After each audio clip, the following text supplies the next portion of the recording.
Hello, this is Mr. Pruitt, and today I'm going to be talking about electromagnetic waves. Now, I know that it's been about 9 weeks since the last time that we talked about waves, but today we're going to go back from our study from mechanical waves, and we're going to talk about uh, we're going to review some things that we know about waves, and then we're going to talk specifically about electromagnetic waves. All right, now you need to remember that waves are a transference of energy. Uh, Remember that this is a way that we move energy. The energy moves from one point to another. Uh, you also need to remember that we classify waves in different ways.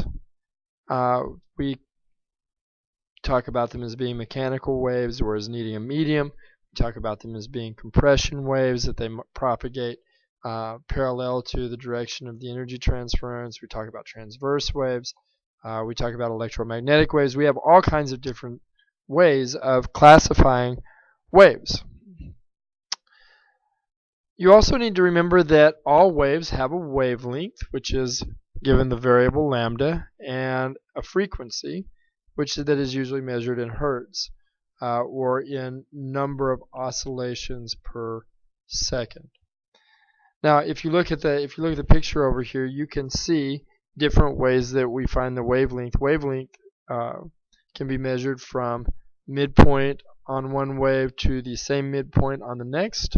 It can be measured from crest to crest or from trough to trough. You need to remember that in this model of light that we're starting to look at, this wave model of light, these electromagnetic waves are considered to be transverse waves, and that the oscillation is perpendicular to the direction of the energy transference. So if the energy was transferring from left to right, then the oscillation is occurring vertically up and down.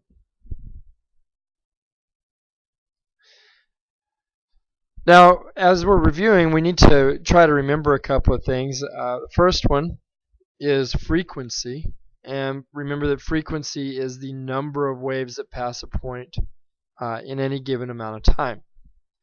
Usually we measure this in terms of number of waves per second, and we call that unit a hertz. Probably an easy way to think about this is if you were standing in a fixed location and you counted every wave that came by in 1 second, then you would have the frequency of those waves in hertz. All right. If we wanted to find the frequency of this wave over here to the side in this amplitude versus time graph, we could go about that. Remember that the frequency we learned earlier in the year that frequency is equal to the reciprocal of the period, and a period is just the amount of time it takes for one wave. So what we're going to do is we're going to find a spot. There are 5 little hash marks in between every 2/10 on the time. So let's look at this one that starts at 0.84, and we're going to go through one full wave cycle, which puts us at about 1.34, and so that's about a half a second. And so using our formula that frequency is equal to 1 over the time, we've got 1 over 0.5, which would make the frequency of this wave about 2 hertz. The other thing that you need to look at is the wavelength, and wavelength is literally a distance between common points on a wave. So if I wanted to find the wavelength of this wave, what I would do is I would take some type of a measuring device. This is a pretty big graph, so I'd probably just take a ruler with the centimeter side, and I would lay it on the midpoint at one place where it crosses the midline, and go through one full wave cycle to the same point along the midline on the next wave, and measure that actual distance.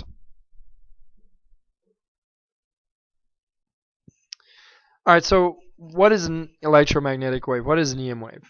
The most basic definition I can give you for an EM wave is that an EM wave is light. Now, what you have to understand when I say it's light, I don't just mean the lights from the ceiling or the light from the sun or something like that. Under this definition, both the electromagnetic waves that you can see, visible light, like which comes from the lights in your house or from the sun or from some luminescent source, and the electromagnetic waves that you can't see, like radio waves and microwaves and ultraviolet and X-rays, that are all considered to be light. Okay, so looking at this, we have an example of white visible light and the spectrum of visible light. We also could think about radio waves from a radio tower or X-rays as being light, and we're going to classify all of these things as light as we talk about them.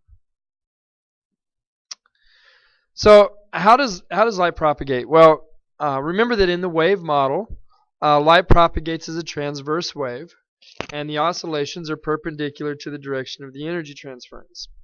Now, this is a really different kind of picture that we've got here from what we've seen in the past.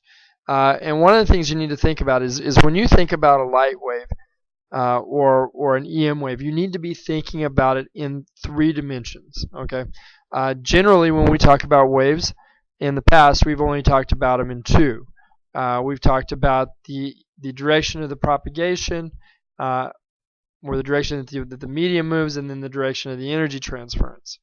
But you have to remember that with EM waves, we actually have 2 different fields that we're looking at, in addition to the direction of the energy transference. So if we're looking at this picture along this x-axis right here, this is the direction of the energy transference. So energy is being transferred along this little diagonal from left to right. All right.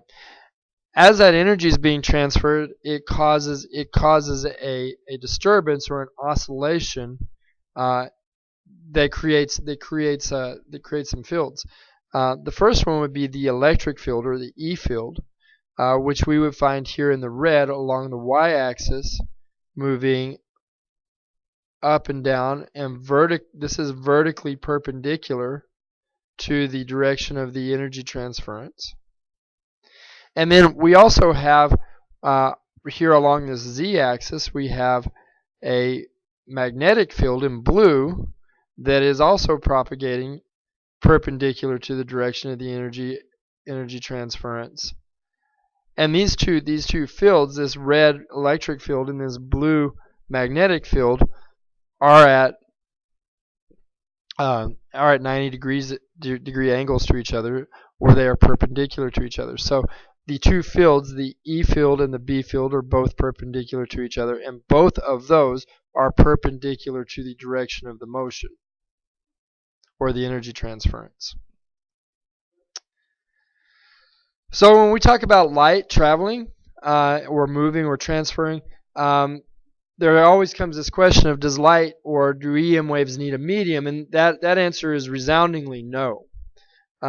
In fact, for a long time, people believed that it did, and they spent a lot of time and effort and wasted a lot of gallons of ink trying to prove that a medium existed in space called the ether. And then it was proven in the early 1900s that the ether itself does not exist, and that it does not have to exist for light to be transferred. So, does light need a medium? No. Can it travel through a medium? Yes. Obviously, light travels through air and water. I mean, you can see light through our atmosphere. We can see light from the sun through our atmosphere. If a sun shines into a fish tank, you can see light traveling through the water. So obviously it can, but, and here's the big but, light can also travel through space. And remember, when we're thinking about this, all you really have to think about is from the sun to the earth. In between the sun and the earth, unless something is really interesting is going on, and a planet gets in between us, where the moon gets in between us. There's really no matter between the sun and the earth. There's just space. And since we're defining space as an absence of matter, that means there's nothing for it to travel through. Okay, there is no medium for this light to travel through. So light obviously does not need a medium to travel to oscillate in or to travel through. Which brings us to the speed of light. Now, the speed of light in a vacuum, or basically in space, and we'll also apply this. We'll also say that through the Earth's atmosphere, it's the same. We consider it to be constant. Okay, and that constant, we're going to give it a variable. That variable is c, is small c, and this is the same c that you see in Einstein's famous mass-energy conversion equation, E equals mc squared. But what you need to know for right now is that it's constant, and that it doesn't change as it travels through space from the sun to the earth, or when it hits our atmosphere, its speed really doesn't change when it comes into our atmosphere either. Now, we say that this constant has a value, and we say that all electromagnetic waves travel at 3 times 10 to the 8th meters per second. Okay. Of all the numbers that we've looked at this year, I haven't asked you to memorize a whole lot of them, but this is a number that you need to memorize. 3 times 10 to the 8th meters per second. Now, this is really very fast if you think about it. This is, if we were to turn this into football fields, and assuming that it's about 100 meters per football field, then we would say that at 3 times 10 to the 8th meters per second, that it is, there's 100 meters per football field. We're going to take off 2 decimal places.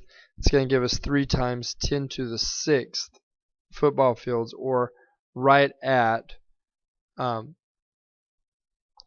million football fields per second. Okay, and this is the speed of every EM wave. It doesn't matter if it's a radio wave or visible light or gamma rays. They're all moving at this speed. All right, now, excuse me, that would be 300,000 football fields, not 3 million, but still very fast. Now, since we say that c is a constant, it's easy. It becomes really easy for us to calculate frequency, wavelength, distance, and time. And we're just going to use these equations. And these equations really are the same equations that we learned earlier in the year for velocity of a wave or velocity of an object. If you remember the velocity of a wave when we were studying mechanical waves, we said that speed is equal to lambda f, or speed is equal to wavelength times frequency. And when we were studying classical mechanics and we were talking about cars going across the floor or things like that, we said that speed was equal to distance over time. And we can use those same 2 equations to figure out things about light waves, especially since the speed of light is considered to be constant. We would just substitute 3 times 10 to the 8th for c, and then find for lambda or f or distance or time or something like that. These are not equations. I'm not going to go into how we use these equations, since these are equations that we have seen before in the past. Alright, now the last thing I want to talk to you about today is the electromagnetic spectrum, and basically what it is it's a continuity of the types of EM waves. Okay, and it goes from very high wavelength waves. These are considered to be long waves, like radio waves and microwaves, and even to some extent infrared are considered to be long waves. And these infrared waves, or these radio waves, some of them can have wavelengths up to 1 kilometer or 2 or 3 kilometers at a time. So just one wave takes up that amount of space. Now, if the wavelength is that long, what that means is that its frequency, though, is going to go way down. Okay, its frequency, you might only have 10,000 of those waves pass in a second because they're a kilometer long. On the other hand, at the other end of our electromagnetic spectrum are things like X-rays and gamma rays that have very, very, very short wavelengths, okay, or very, very short or low wavelengths, and some of these are on the order of 1 times 10 to the negative 12, which would be something on like, if you were going to convert that to a decimal, it would be something like 0.0000000000001, which is really, really very, very tiny thing. In fact, we can't even we don't have any kind of a device to really measure that. But we can we can estimate it from its frequency, and you would notice that these very short waves have very, very high frequencies on the order of like 1 times 10 to the 20th, or that move very, very fast, that are very well. They're not moving any faster than any other wave. They're actually moving at 3 times 10 to the 8th, but they're coming by more frequently. We would count more of them as they pass by us as we go. Now, this one little range right here, and it is a tiny, tiny little range. It's between 10 to the negative 5th and 10 to the negative 8th, between infrared and ultraviolet, is what we call the range of visible light. And you can see that the red light that we can see is more toward the short end of the spectrum. The long wavelength end of the spectrum, the low frequency, and violet, which is the highest frequency that we can see, is more toward the high frequency short wavelength waves that we would see toward the more energetic end of the spectrum. All right, that's it for today. I'll see you next time. Thank you, and have a good day.